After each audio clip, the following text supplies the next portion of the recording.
Сьогодні до огляду мені попався нож-паверін. Діюча речовина дротаверину-гідрохлорид. Можна внутрім'язово, внутрівенно.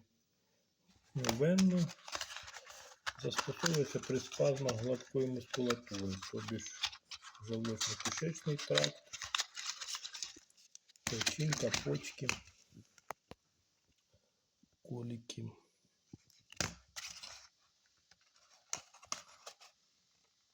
Це каменна хвороба. По 2 мл в кожній ампулі.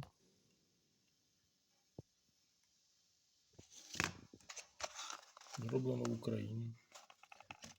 Марка здоров'я.